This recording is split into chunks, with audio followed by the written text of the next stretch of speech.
Hi, this is Frank, and this is making the drawers for the basement remodel project. I made the drawers out of prefinished half-inch birch plywood, and I decided I could make the drawers 6 inches tall, so I cut my sheets of plywood into 6-inch strips. And from those strips, I could start to make the fronts and backs for the drawers. I started by cutting them to a rough length, which was basically in half. This made them easier to work with. Then I could get them to an exact length. The width of the drawers will be based on the width of the space that they fit in. So I can use the stick that I used to make the space in the basement for the drawers. And the width will be the space for the drawers minus an inch for the slides and minus half an inch for the joints. The joints will be a simple tongue and groove where the groove is on the sides and the tongue is on the front and backs.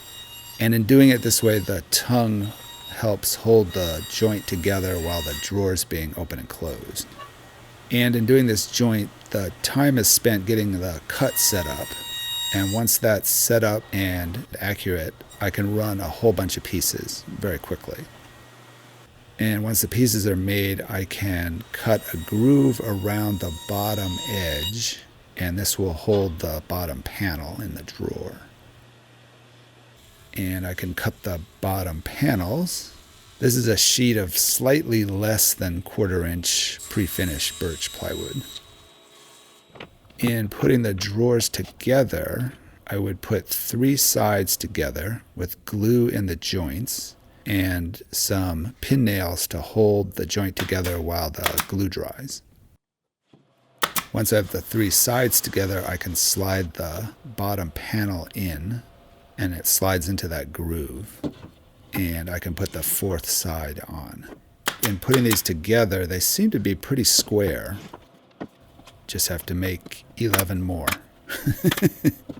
It went pretty quickly. And it tends to go faster and faster as I do more and more of them.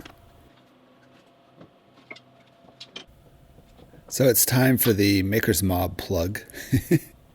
The Maker's Mob is a site dedicated to teaching woodworking techniques, both through videos and tutorials and plans. There's a growing number of creators teaching on the Maker's Mob, such as Jimmy DiResta, the Samurai Carpenter, John Peters, Neil Pasca, John Heintz, and myself. I have a series of very detailed tutorials on wood turning. So we've set up for the next 72 hours a 75% off sale so that you can check out the Maker's Mob and see what it's all about.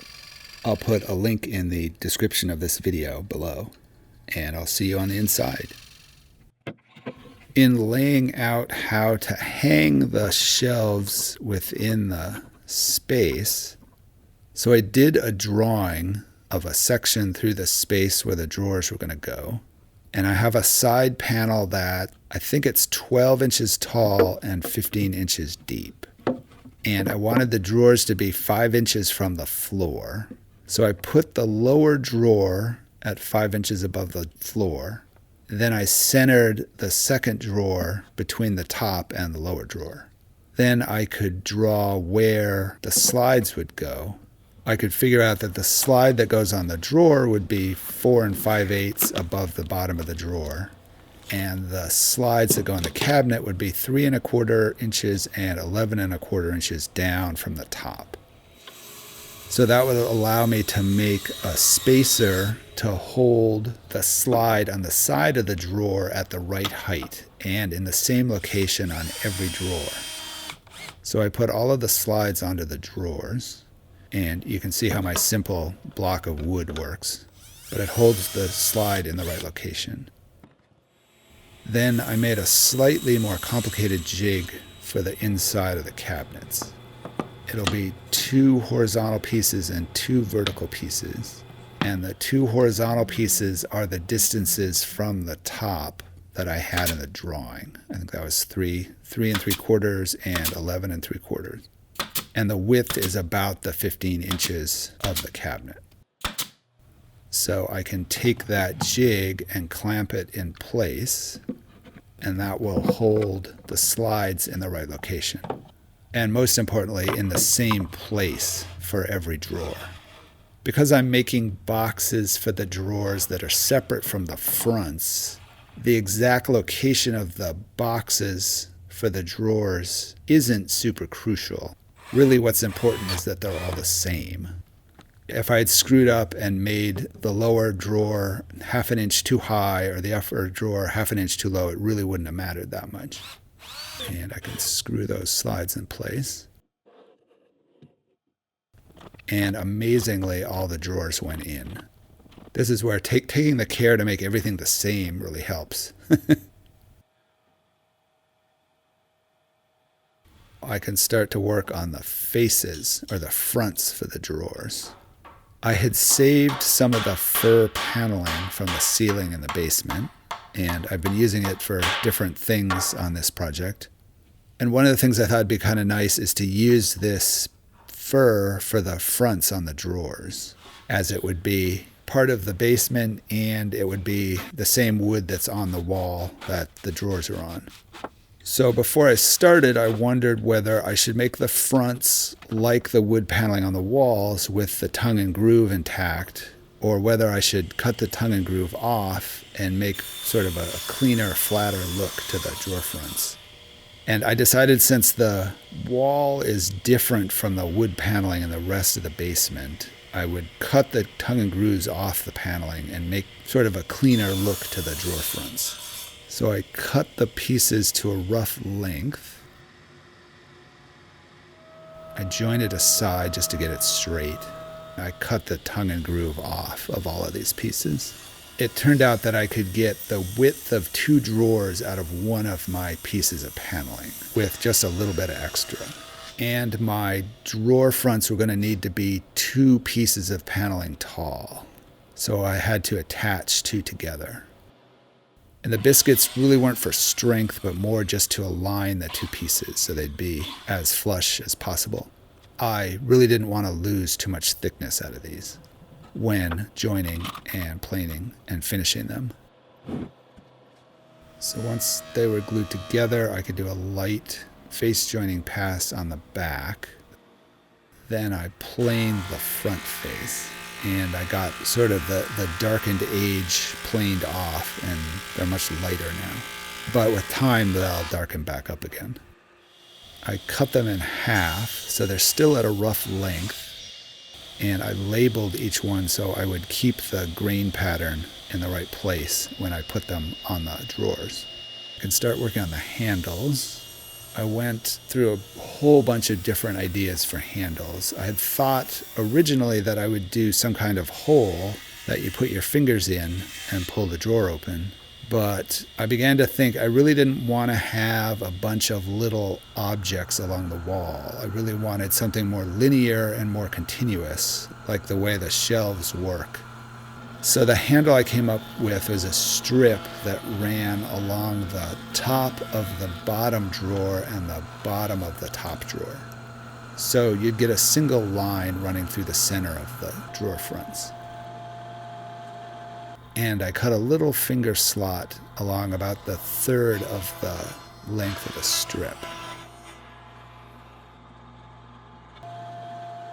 And I can attach those with glue and pin nails. And the pin nails are there just to clamp the wood together while the glue dries. Then I can put finish on. I had sanded all of these as well, I think up to 220. And I just used wipe-on polyurethane again. It's the same finish I've been using in this basement project. Now it's time to attach the drawer fronts to the drawers. And I'd always kind of had in the back of my mind that I didn't quite know how I was going to attach these. I usually can put the drawer fronts in place, then screw the drawer fronts to the drawers from the outside using the holes that the handle will use once everything's finished. But because I didn't have a handle, I didn't have those holes to attach the drawer fronts to the drawer from the outside. So I ended up abandoning that idea. I could now cut the drawer fronts to their final width. The bay of drawers next to the door had one width, and then the next 3 bays were all about the same. Then the bay at the far end from the door was slightly different again, but all very close.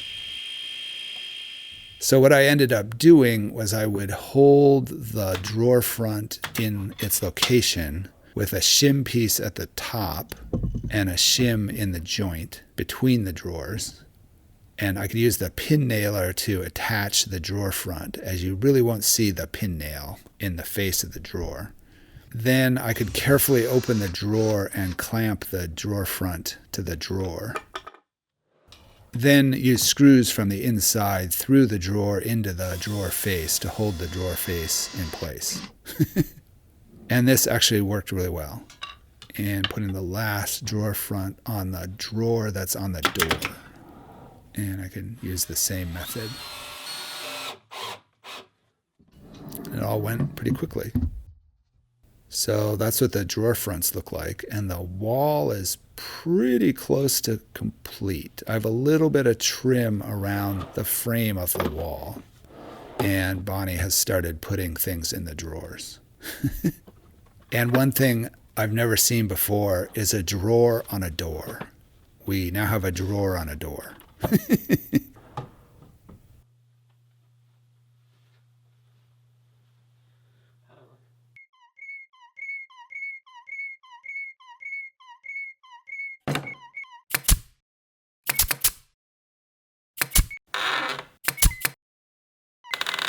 Thanks for watching.